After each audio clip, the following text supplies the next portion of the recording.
완도와 더불어 함께하는 완도 주사랑교회. 좋겠습니다. 오늘 우리에게 주신 거룩하신 하나님의 말씀은 누가복음 14장 7절에서 14절까지 말씀입니다. 제가 가진 성경으로 신약 119페이지 누가복음 14장 7절에서 14절까지 우리 하나님 말씀을 한 절씩 교독해서 읽겠습니다. 제가 먼저 읽겠습니다. 청함을 받은 사람들이 높은 자리 택함을 보시고 그들에게 비유로 말씀하여 이르시되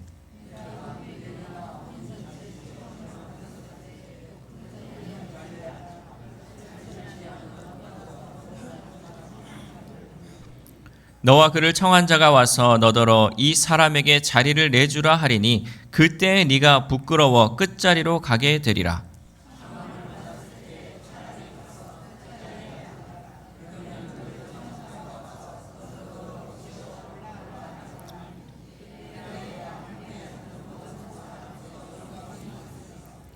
무릇 자기를 높이는 자는 낮아지고 자기를 낮추는 자는 높아지리라.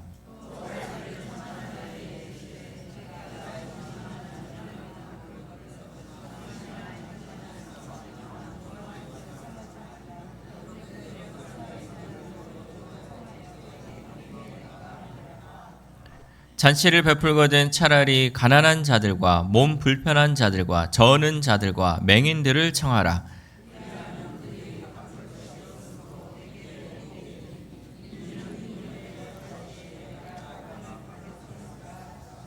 아멘. 할렐루야. 우리 옆 사람과 인사하겠습니다. 축복합니다. 잘 오셨습니다. 네, 가슴에 손을 얹고 고백하겠습니다. 나는 행복합니다. 나는 잘 되고 있습니다. 나는 복받은 사람입니다. 나는 건강합니다. 이 말씀대로 이루어질 줄 믿습니다. 여러분 오늘 주일 예배뿐만 아니라 날마다 여러분이 일어날 때마다 여러분에게 선포하세요.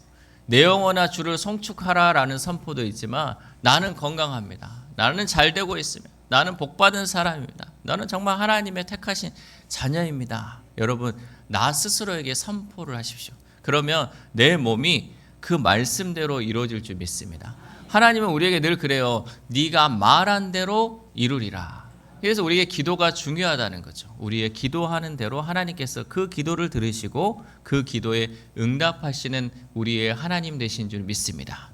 그래서 우리 자녀들에게 늘 선포할 때도 이러죠. 이 잘될 놈아, 이 잘될 놈아. 계속 잘 된다고 얘기를 해줘야죠. 옛날에 우리 그랬죠. 그 애들이 코를 흘리잖아요. 그럼 뭐라 그래요? 흥해라. 얼마나 흥해졌어요, 우리 자녀들이. 요즘은 코를 안 흘리죠. 그러니까 그런 게 없어졌는데 다 그 어르신들의 그 지혜로움 가운데 있는 거예요. 흥해라 하니까 흥한 거잖아요. 하나님의 은혜로 다 잘 되는 거예요. 우리가 말씀을 잘하는 거죠. 예전에 우리가 예절을 배울 때는 가장 많이 활용했던 자리가 어디냐면 바로 식탁 자리였어요. 밥상머리. 거기에서 예절을 많이 배웠어요. 밥을 먹을 때 밥과 국의 위치는 어떻게 해야 되는지. 옛날에요, 제가 이 국을 왼쪽에 뒀더니 이거는 이렇게 해야 된다고. 딱 그게 예절이 있잖아요. 그리고 어른들이 먼저 수저를 들어야지 그 다음 아랫사람들이 듣는 이 모든 예절들이 어디에서 이루어졌냐? 밥상머리에서 이루어졌다라는 거죠. 또 밥 먹을 때는 말하면 안 돼. 왜? 입에 있는 게 나오니까 말하지 말고. 그렇게 그 식탁에 대한 그 예절을 우리 어르신들이 잘 그곳에서 알려주셨죠. 그런데 요즘은 예전과는 다르게 가족들이 각자 식사하는 시간이 달라요. 그래서 아빠 먹는 시간, 또 자녀들 먹는 시간, 또 이렇게 다 다르다 보니까 이게 식탁에서 함께하는 시간들이 줄어들었죠. 그러면서 이제 예절에 대한 것도 배울 수 없게 되었죠. 또 하나 뭐가 있냐면요. 제가 이제 외식을 하거나 이렇게 식당을 가면 가족들이 밥을 먹으러 왔는데 이 가족들이 대화가 없어요. 가족들이 뭐 하고 있어요? 다 핸드폰 보고 있어요. 다 핸드폰. 4명이 왔는데 아빠, 엄마, 자녀들 다 핸드폰 보느라고 대화가 없어요. 참 오늘날 현실이 이렇게 살아가더라고요. 또 어떤 학생들은 봤더니 커피숍에 왔는데 커피숍에서 애들이 다 핸드폰을 보면서 얘기를 안 해요. 얘네들이 주문을 해야 되는데 왜 안 하지 했더니 카톡에서 벌써 다 하고 있어요. 여기서 주문을 나는 뭐 먹을게 해가지고 이렇게 대화가 사라지고 있다는 거죠. 그러나 이 가족들이 식탁에 함께 앉는 순간 그때가 바로 가족이 한 몸이고 한 공동체임을 확인하는 시간이에요. 우리가 한 식구다는 거죠. 여러분 식구가 뭐예요? 먹을 입구잖아요. 같이 먹는다는 거죠. 한 식구라는 것은 우리가 같이 먹음을 통해서 하나 되는 공동체이다라는 것을 확인하는 시간이다는 거죠. 한국 전통에서도 이 밥상머리는 가족의 질서와 교육의 자리로 여겨졌다라는 거죠. 그래서 우리나라는 예전부터 밥상머리에서 인사법이나 또 말투, 존댓말을 배우고 익혔습니다. 그런데 예수님께서도 종종 밥상머리에서 중요한 교육을 하셨어요.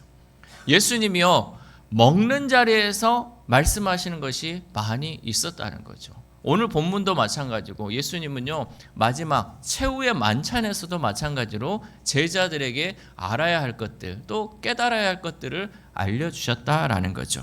왜냐하면 이 밥상은요, 단순히 음식을 나누는 자리가 아니라 그 관계가 드러나고 또 권력이 나타나고 사람의 마음이 드러나는 자리가 바로 이 식탁의 자리였기 때문입니다. 오늘 본문도 예수님은 바리새인의 집에서 잔치 자리에 앉으셨습니다. 그런데 그 사람들이 어떻게 높은 자리, 좋은 자리를 차지하려고 애쓰는지를 예수님이 보셨어요. 잔치 자리가 열렸는데 사람들이 더 좋은 자리, 더 높은 자리에 앉으려고 애쓰는 모습이 보였다라는 거죠. 오늘 본문을 통해서 예수님께서는 하늘나라 잔치에서 우리가 어떠한 자세로 살아야 할지 교훈하고 있는데 이 교훈을 통하여서 함께 은혜 받는 시간이 되시기를 소망합니다. 첫 번째, 하나님 나라에서는 겸손히 앉는 자가 높임을 받습니다. 누가복음 14장 11절 말씀 시작. 무릇 자기를 높이는 자는 낮아지고 자기를 낮추는 자는 높아지리라. 아멘. 예수님께서 보시니 사람들이 먼저 상석, 즉 높은 자리에 앉으려고 경쟁하는 모습을 보게 되었습니다. 당시 유대 사회에서는 이 잔치 자리는 단순한 식사 자리가 아니고 그 자리는 사회적 서열을 드러내는 자리였습니다. 로마 시대 잔치에서는 가장 높은 자리가 주인 바로 오른편에 앉는 사람이 가장 높은 자리고 그 옆에는 서열을 따라 이렇게 자리가 매겨졌죠. 우리나라 사극을 봐도 그러잖아요. 조선시대 보면 왕이 앉으면 그 옆에 뭐 영의정, 자의정 뭐 다 앉아가지고 서로 서열대로 앉잖아요. 2품이냐 3품이냐에 따라서 그 자리가 매겨진다라는 거죠. 그래서 앞자리에 앉는 것은 단순히 거기에서 편안함을 느끼는 것이 아니라 내가 얼마나 존귀한 사람인가에 대한 그 평가를 받고자 그 높은 자리를 사모하고 거기에 앉으려고 하죠. 예수님은 이 모습을 보시고 말씀하십니다. 누가복음 14장 10절 말씀 시작. 청함을 받았을 때 차라리 가서 끝자리에 앉으라. 그러면 너를 청한 자가 와서 너더러 벗이어 올라 앉으라 하리니 그때야 함께 앉은 모든 사람 앞에서 영광이 있으리라. 아멘. 이 말씀은 단순히 자리 예절을 말하는 것이 아닙니다. 예수님은 하나님 나라의 원리를 말씀하신 것이죠. 하나님 나라는 자기를 높이는 자는 낮아지고 자기를 낮추는 자는 높아진다는 사실이죠. 그리고 하나님 나라에서는 겸손이 곧 영광인 줄 믿습니다. 겸손하게 살아가는 것, 이것이 바로 하나님 나라의 영광이다라는 거죠. 오늘날은 어떻습니까? 우리가 회사나 단체 또 회의가 있을 때 많은 사람들이 높은 자리, 또 사람들이 알아주는 그 자리에 앉으려고 한다는 거죠. 그 사람들은 자신의 높음을 드러내기 위해 그 자리에 앉습니다. 그러면서 속으로 이런 생각을 하죠. 내가 누군 줄 알고, 내가 어떤 사람인데 내가 뒤에 앉겠어. 나는 이런 사람이니까 나는 앞자리에 앉아야 돼 라는 그 생각을 가지고 그 앞자리를 앉으려고 하는 거죠. 하지만 여러분, 진정한 리더는 자신이 어떤 자리에 앉든 빛이 드러납니다. 정말 하나님 나라, 하나님의 백성으로 정말 하나님께서 주시는 그 귀한 지혜대로 진정한 리더로 살아가는 사람은요, 그 자리가 앞자리든 뒷자리든 그 자리에서 빛이 난다라는 거죠. 여러분, 우리도 어떤 자리에 앉더라도 빛이 나는 여러분이 되시기를 소망합니다. 내 안에 예수 그리스도께서 계시고 하나님의 나를 높여주시기 때문에 그 자리가 중요한 것이 아니라 어느 자리에서 어떻게 있느냐에 따라서 하나님이 우리를 높여주신다라는 사실이죠. 예수님께서 말씀하신 것처럼 어차피 앞자리에 앉아야 할 사람은 자신이 뒤에 있어도 앞으로 오게 되어 있습니다. 그러니까 내가 내 스스로 앞으로 가려고 하지 말고 맨 끝자리, 늘 낮은 자리에 있으면요, 하나님께서 우리를 높여주시는 줄 믿습니다. 그럼 우리는 교회 안에서든 세상에서든 겸손히 낮아지는 태도를 가져야 합니다. 왜냐하면 하나님은 교만한 자를 물리치시고 겸손한 자에게 은혜를 베푸시기 때문입니다. 우리 야고보서 4장 6절 말씀 시작. 그러나 더욱 큰 은혜를 주시나니 그러므로 일렀으되 하나님이 교만한 자를 물리치시고 겸손한 자에게 은혜를 주신다 하였느니라. 아멘. 여러분, 하나님의 은혜를 사모하고 하나님의 은혜 안에 머물기를 원한다면 오늘 말씀처럼 하나님 앞에서나 세상에서 겸손하게 나를 낮출 수 있기를 소망합니다. 그렇게 하면 하나님께서 친히 우리를 높여주실 줄 믿습니다. 두 번째, 하나님 나라에서의 잔치는 나를 위한 잔치가 아닙니다. 누가복음 14장 12절 말씀 시작. 또 자기를 청한 자에게 이르시되 네가 점심이나 저녁이나 베풀거든 벗이나 형제나 친척이나 부한 이웃을 청하지 말라. 두렵건대 그 사람들이 너를 도로 청하여 내게 갚음이 될까 하노라. 아멘. 예수님은 이어서 바리새인들에게 말씀하죠. 네가 점심이나 저녁을 베풀 때 내 친구나 형제나 친척이나 부한, 그러니까 부자인 이웃을 청하지 말라라는 거죠. 당시 유대 사회에서 이 잔치는 철저히 주고받는 관계였어요. 그러니까 내가 한번 베풀면 내가 다시 그것을 받아야 돼.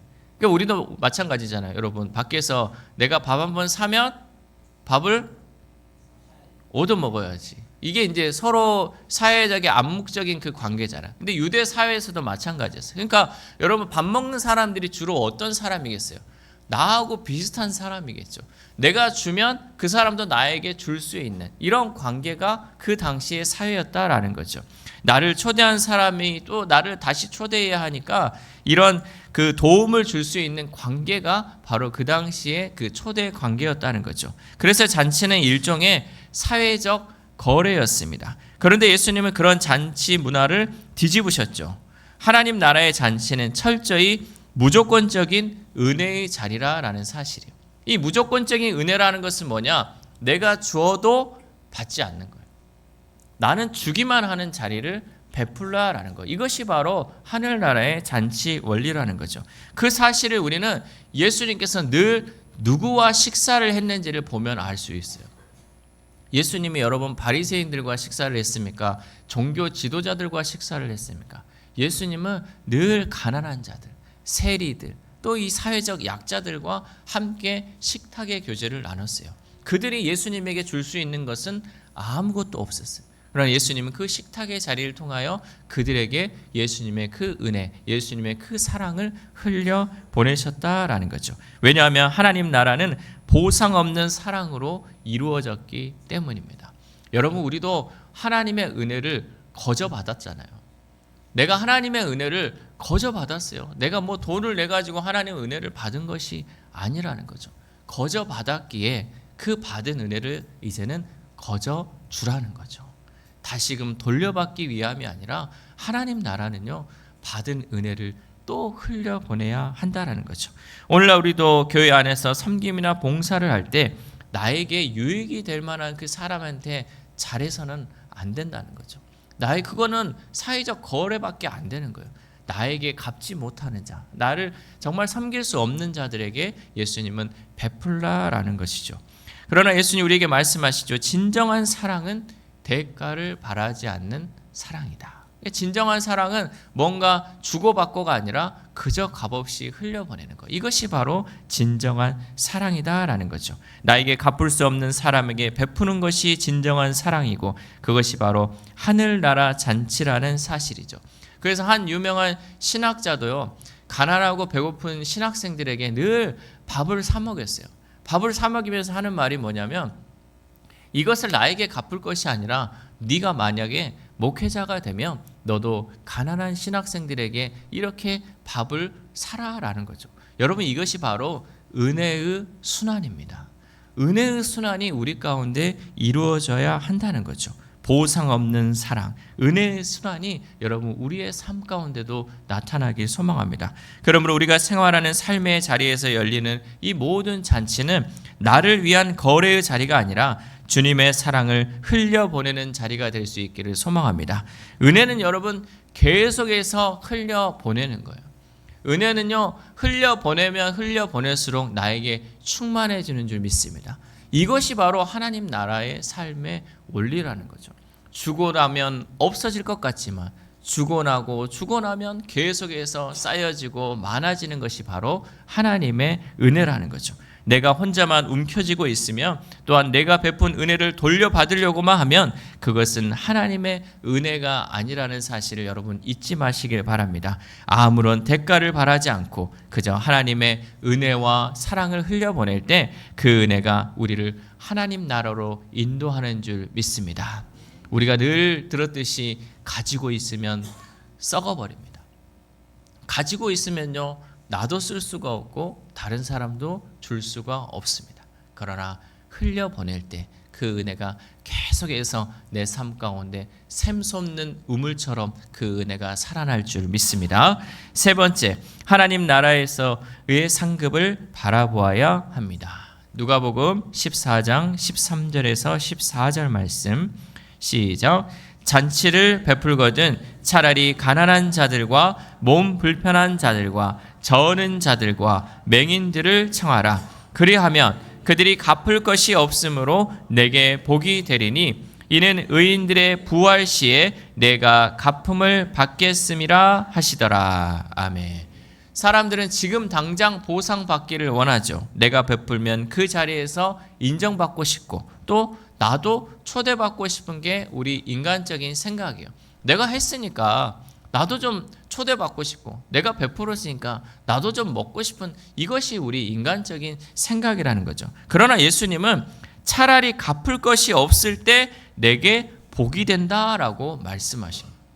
그러니까 내가 드렸는데, 내가 줬는데 그들이 나에게 갚을 수 없을 때 그것이 바로 나에게 복이 된다라고 예수님은 오늘 말씀을 통해서 우리에게 선포하고 있습니다.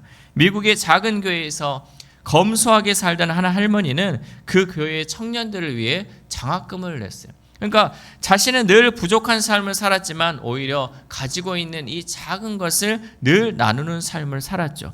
청년들은 당장 그분께 보답할 길이 없었습니다. 그러나 시간이 지나자 청년 중에 한 명은 목회자가 되고 또 다른 청년은 선교사가 되었습니다. 그리고 그들의 사역의 열매는 이 장학금을 준 할머니에게로 돌아왔다라는 거죠.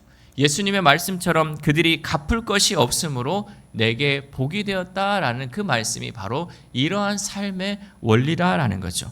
또한 그것이 내가 살고 있는 현재에 이루어지지 않더라도 내가 베푼 것은 하나님께서 반드시 기억하시고 하늘에서 갚아주신다라는 사실입니다. 우리 히브리서 11장 6절 말씀 시작. 믿음이 없이는 하나님을 기쁘시게 하지 못하나니 하나님께 나아가는 자는 반드시 그가 계신 것과 또한 그가 자기를 찾는 자들에게 상 주시는 이심을 믿어야 할지니라. 아멘. 우리가 사람들에게 대접할 때 그들이 갚지 못할지라도 하나님께서 기억하시고 하늘에서 반드시 갚아주시는 줄 믿습니다. 여러분, 이것이 바로 부활신앙의 삶이다라는 거죠. 오늘 말씀에도 마찬가지, 부활할 때 그것을 하나님께서 잊지 않고 우리에게 내려주시는 은혜가 있다라는 거죠. 그래서 우리는 세상에서의 보상이 아니라 하나님 나라에서의 영원한 상급을 바라보며 살아야 할 줄 믿습니다. 하늘에 쌓아두는 것이요, 하늘에 계속해서 쌓아두는 거예요. 그러니까 여러분, 우리가 살아갈 때 이렇게 생각하면 돼요.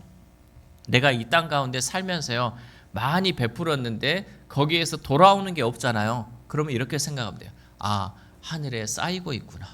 근데 내가 베풀었는데 계속 돌아와. 아, 이거는 아니라는 거죠. 이거는 그냥 내가 주고받는 것밖에 안 된다는 거죠. 그래서 여러분, 내가 혹시라도 줬을 때 반응이 없고 돌아오는 것이 없어서 여러분 실망하지 마세요.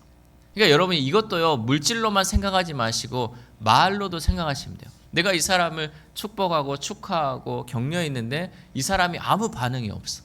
내가 이 영혼을 위해 기도했는데 이 영혼이 아무런 움직임이 없어. 그러면 그게 어디에 쌓인다? 하늘에 쌓인다. 여러분, 우리 사람은요 정말 마음이 연약해가지고 내가 이렇게 했는데 이 사람이 반응이 없으면 어떠냐면요, 실망해요. 낙심해요. 내가 이렇게까지 했는데, 내가 이렇게 사랑을 베풀고 이렇게 섬겼는데 뭐 고맙다는 말도 안 하고, 그렇죠? 이런 말 없으면 어때요? 내가 다시는 안 해. 내가 저 사람한테 하는가 봐라. 뭐 이렇게 감사할 줄도 몰라. 여러분, 이러면 안 된다는 거죠. 그 사람이 갚지 않고 그 사람이 반응이 없으면요, 그게 어디에 쌓인다? 하늘에 쌓여. 그럴수록 여러분 더 감사해. 반응이 없을수록 더 감사해. 와, 오늘도 하늘에 쌓여가구나. 하늘에 이 모든 것이 쌓여가구나. 내가 기도했는데 저 사람이 맹맹하고 아무런 그게 없으면 결국 어쩐다? 하늘에 쌓인다. 여러분, 이 원리를 여러분 잊지 않기를 소망합니다. 교회 역사 속에서도 이름 없는 수많은 성도들이 여러분 그렇게 살아왔습니다. 그렇게 살아왔기 때문에 오늘날 내가 믿음으로 살 수 있는 거예요. 그 영혼들이, 그 심었던 것들이 다 나에게 오는 것이고, 여러분이 지금 심는 이 모든 것들이 또 다음 세대 그 영혼들 또 하늘에까지 쌓여가는 줄 믿습니다. 그러므로 우리도 하늘의 상급을 바라보며 기꺼이 섬기며 사랑해야 할 줄 믿습니다. 사랑하는 우리 사랑교회 성도 여러분, 오늘 본문에서 예수님은 잔치자리를 통해 하나님 나라의 원리를 보여주셨습니다. 먼저는 겸손히 낮아지는 자가 하나님께 높임을 받는다라고 말씀하셨습니다. 이것은 하나님 나라의 가장 기본 원리이면서도 이 세상을 살아가면서 꼭 필요한 마음가짐입니다. 우리가 하늘에서만 섬김을 받는 것이 아니라 이 땅 가운데서도 우리가 섬김의 자리로 살아가면요, 하나님께서 우리를 이 땅 가운데서도 높여주신다라는 사실이죠. 그리고 잔치는 나를 위한 자리가 아니라 가난한 자와 소외된 자를 위한 섬김의 자리라는 사실이죠. 우리는 가끔 섬겨야 하는 그 자리가 있을 때 내가 다시 돌려받기 위함이 아니라 그들을 갚지 못한 사람들에게 섬김의 자리가 되어야 할 줄 믿습니다. 마지막으로 우리의 상급은 이 땅이 아니라 하늘나라에서 주어집니다. 우리가 베푼 것은 베푼 사람에게 다시 돌려받고 이 땅 가운데서 주어지는 것이 아니라 하늘나라에서 하나님께서 더 귀하게 우리에게 주신다는 사실이죠. 여러분, 오늘도 우리가 살아가는 삶의 자리는 크고 작은 잔치와 같습니다. 직장에서, 교회에서, 가정에서 우리가 어떤 태도로 앉고 누구를 대접하며 무엇을 바라보느냐가 곧 신앙의 고백입니다. 부디 우리 모두가 겸손히 낮아지고 대가 없는 사랑으로 섬기며 하늘의 상급을 바라보며 살아가는 저와 여러분 되시기를 주님의 이름으로 소망합니다. 기도하겠습니다. 하나님 감사합니다. 오늘도 말씀을 통하여 하늘나라의 원리를 깨닫게 하심에 감사를 드립니다. 이 세상에서 많은 사람들은 더 높아지기 위해 힘쓰고 더 많은 것을 갖기 위해 노력하지만 하늘나라의 시민권을 가진 우리들은 이 세상의 원리가 아닌 하나님 나라의 원리로서 더 낮아지고 더 겸손하게 살아갈 수 있도록 도와주옵소서. 때론 그 길이 바보 같고 나에게 아무런 유익이 없는 것처럼 느껴질 때가 많이 있습니다. 그러나 그것이 바로 하나님 나라를 살아가는 삶의 원리임을 깨닫사오니 우리가 이 땅에 살고 있을지라도 천국 시민으로서 살아가는 삶의 원리를 잊지 않도록 도와주옵소서. 또한 하나님, 나에게 주신 것이 너무나도 많이 있음을 고백합니다. 그런데 하나님이 이렇게 많이 주셨음에도 불구하고 가난하고 소외된 영혼들을 위해 베풀지 않았음을 용서하여 주옵소서. 또한 내가 베풀었던 것들이 다시금 나에게 돌아오기를 바라는 마음에서 베풀지는 않았는지 말씀 앞에서 우리의 삶을 돌아봅니다. 이제부터는 내가 뭔가를 바라는 마음에서 베풀지 않게 하시고 가난하고 소외되어 정말 우리의 도움이 필요한 자들에게 거저 받은 것을 거저 주는 은혜의 순환이 있도록 성령님 도와주옵소서. 특별히 하나님, 이 시간 간구하옵기는 우리의 연약한 지체들을 위해 기도합니다. 육신의 연약함과 마음의 연약함, 그리고 영적 연약함으로 힘들어하는 우리 성도들을 불쌍히 여기시고 긍휼히 여겨주셔서 주님의 치료하심으로 회복되어 다시금 일어설 수 있는 힘을 주시고 능력 주셔서 하나님의 귀한 지체로서 하나님의 일을 감당하는 자들로 세워질 수 있도록 도와주옵소서. 이 모든 말씀 우리와 늘 함께 하시는 예수 그리스도의 이름으로 기도드립니다. 아멘. 우리 우리 다 함께 일어나셔서